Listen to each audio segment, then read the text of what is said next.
Hello guys, welcome back to my channel. আজকে একটা recipe নিয়ে আসলাম। এটা হচ্ছে আলু দিয়ে করলা ভাজি।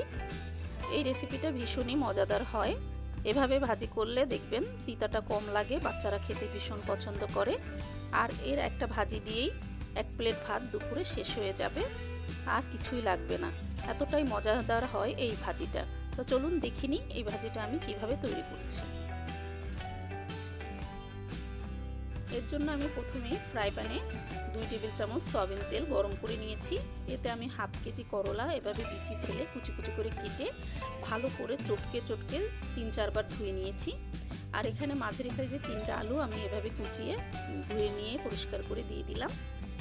এই ভাজিটা আসলে খেতে ভীষণই মজাদার হয়। অল্প মশলা বলতে মশলা দেওয়াই লাগে না, এখানে খুবই মজাদার হয় খেতে। একটু ধীরে ধীরে ভাজিটাকে তৈরি করতে হয়। 1 চা চামচ লবণ দিয়ে দিলাম। এবার আমি ভালো করে নেড়ে চেড়ে দেব। ভাজিটাকে এভাবে আমি কিছুটা সময় একটু নেড়ে চেড়ে ভেজে নেব।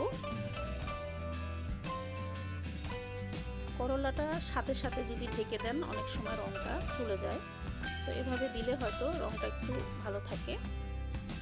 আমি এখন একটা ঢাকনা দিয়ে নেড়ে চেড়ে দেওয়ার পরে একটা ঢাকনা দিয়ে ঢেকে দেব।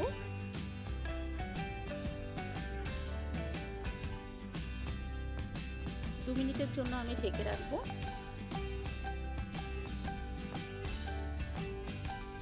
ঢাকনাটা খুলে দেব এখন, দিয়ে আমি আবার নেড়ে চেড়ে দেব।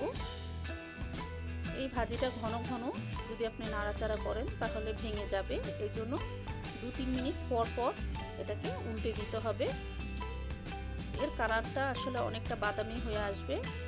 এটা এভাবে আস্তে আস্তে ভাজতে ভাজতে দেখবেন যে আলুগুলো একটু বাদামি বাদামি হয়ে গেছে, করলাগুলো একটু বাদামি হয়ে আসছে। আর চুরচুর করে একটা যখন শব্দ আসবে, তেলটা উঠে আসবে যে এরকম, তখনই ভাজিটা হয়ে যাবে। আর এই ভাজিটা খেতে ভীষণই মজাদার হয়। আমার বাসার বাচ্চারা ভীষণ পছন্দ করে। আমি পরিবেশন করে দেখাচ্ছি, দেখেন ভাজিটা কতটা ঝুরঝুরা হয়েছে। আশা করি রেসিপিটা আপনাদের ভালো লেগেছে। আর ভালো লাগলে অবশ্যই লাইক কমেন্ট শেয়ার করবেন। আমার চ্যানেলটিকে সাবস্ক্রাইব করে রাখবেন আর বেল আইকনে প্রেস করে রাখবেন, যাতে আমার দেওয়া নতুন রেসিপিটি সর্বপ্রথম আপনি দেখতে পারেন। আর ভিডিওটা দেখার জন্য সবাইকে অনেক অনেক ধন্যবাদ। সবাই ভালো থাকবেন। দেখা হবে নতুন ভিডিও নিয়ে।